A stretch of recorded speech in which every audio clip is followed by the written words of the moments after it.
Hello guys, कैसे हैं आप सब? आई होप आप सब बहुत ही अच्छे होंगे। तो आज की वीडियो में हम पढ़ने वाले हैं स्त्री एवं प्रसूति परिचय, ठीक है?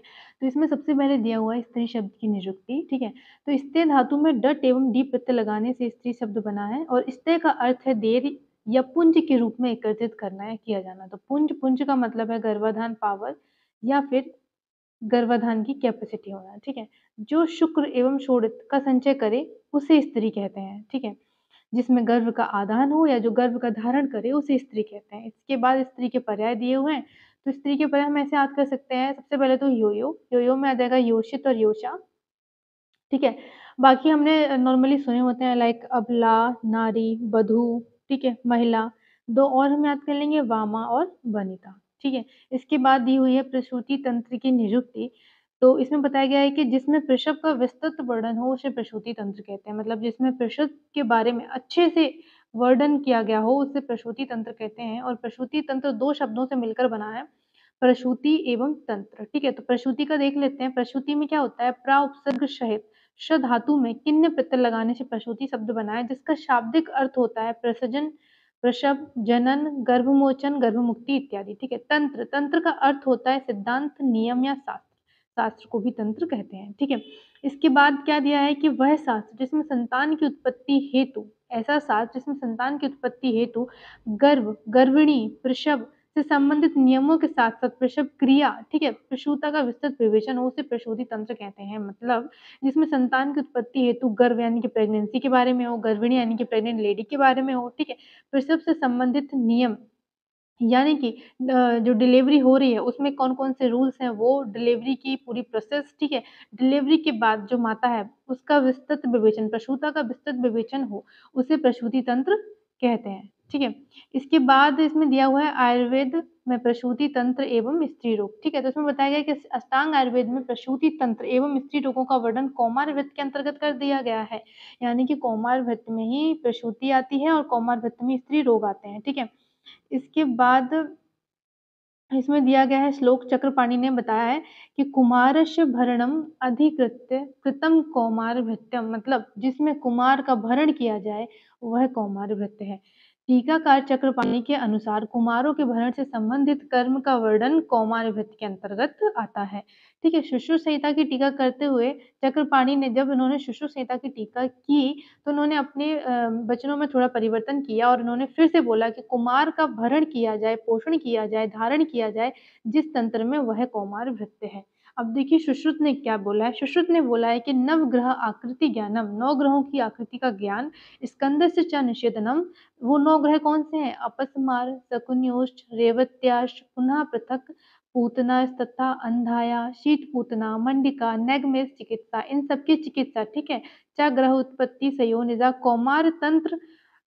कौमार तंत्र अभित्येतक्ष शिरेषु च कीर्तितम्। ठीक है? आचार्य सुश्रुत ने कौमार वृत्त की परिभाषा सूत्र स्थान के प्रथम अध्याय में देने के बाद पुनः तृतीय अध्याय में वर्णन करते हुए कहा है कि नवग्रहों की आकृति का ज्ञान स्कंद, अपस्मार, शकुनी, रेवती, पूतना, अंधपूतना, शीतपूतना, मंडक एवं नैगमेष की चिकित्सा, ठीक है? इन सब की चिकित्सा मतलब कि ग्रह रोग की चिकित्सा के अलावा, ठीक है? योनि व्यापक प्रतिषेध कौमार वृत्त में समाहित है। इसके अलावा योनि व्यापक चिकित्सा ये सब कौमार वृत्त में समाहित है। इसके अतिरिक्त इसके भी अलावा शरीर स्थान में जो बताया गया है क्या रजः शुद्धि, गर्भाक्रांति इत्यादि इनका भी इसमें समावेश है, ठीक है? इसके बाद हम पढ़ेंगे अ,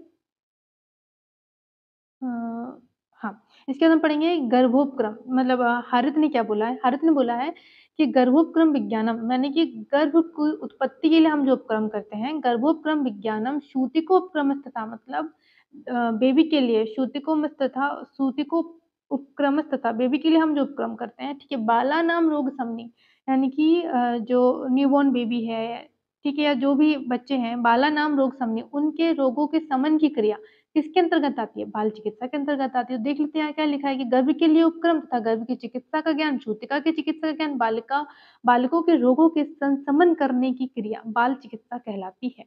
ठीक है? तो इस प्रकार रजा विज्ञान, ठीक है? योनि व्यापक, गर्भाक्रांति के साथ गर्भधारण, पोषण, चिकित्सा, कुमार का भरण पोषण चिकित्सा, धात्री के दुष्ट स्तन्य की चिकित्सा, सूतिका की चिकित्सा, जो स्त्री रोग एवं प्रसूति तंत्र का विषय है, सभी का वर्णन कौमार वृत्त के अंतर्गत किया गया है। ठीक है? तो क्यों ऐसा किया गया है?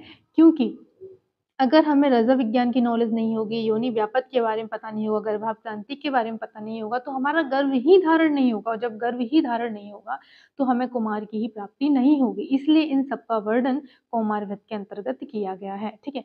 तो कुमार शब्द 2 शब्दों से मिलकर बना है, कुमार और वृत्त। कुमार का शाब्दिक अर्थ संतान से लिया जाता है और काश्यप ने बालक की आयु का विभाजन किया, जिसमें 3 अवस्थाएँ बताई हैं, एक गर्भ, एक बाल और एक कुमार, ठीक है? भरण का शब्द अनेक अर्थ भरण शब्द के अनेक अर्थ लिए जाते हैं, जैसे कि पोषण करना, वहन करना, प्राप्त करना, जन्म देना, रक्षा करना, ठीक है? इस प्रकार संतान के प्राप्त करने के संबंधित सभी विषय मतलब वो सारे विषय जो संतान प्राप्ति में सहयोगिक हैं, ठीक है? इस प्रकार संतान प्राप्ति करने के संबंधित सभी विषय कौमार वृत्त के अंतर्गत वर्णित हैं, ठीक है? चूँकि आर्तव व्यापत, योनि व्यापत, गर्भाधान एवं संतान प्राप्ति में बाधक होते हैं। अगर आर्तव व्यापत हो गया, योनि व्यापत हो गया, कोई और डिसीज़ हो गई, तो वो संतान प्राप्ति में बाधक है ना। इसीलिए रजा शुद्धि, योनि व्यापक चिकित्सा, गर्भाक्रांति का ज्ञान अत्यंत आवश्यक है, जिसका वर्णन भी कौमार वृत्त के अंतर्गत आता है। इसके बाद हम पढ़ने वाले हैं हाँ, इसके बाद इसमें बताया गया है कि नारी ही पुंब बीज का ग्रहण करती है, ठीक है? नारी ही पुंब बीज का ग्रहण करती है। हाँ, इसके अलावा इसमें बताया है कि नारी ही पुंबीज का ग्रहण करती है, गर्भ को धारण करती है, वहन करती है, संतान की उत्पत्ति, पत्य का पालन एवं अपत्य का परित्याग करती है, गर्भ की उचित वृद्धि करती है, 9 मास के उपरांत प्रसव का क्लेश सहन कर संतान की उत्पत्ति करती है। वह नारी माता के रूप में नवजात शिशु को अपना स्तनपान कराकर इस प्रकार कराकर पालती है। इस प्रकार स्वस्थ स्त्री ही स्वस्थ संतान की उत्पत्ति में भ्रण करती है। ठीक है भाई, स्त्री ही सब कुछ है। Thank you.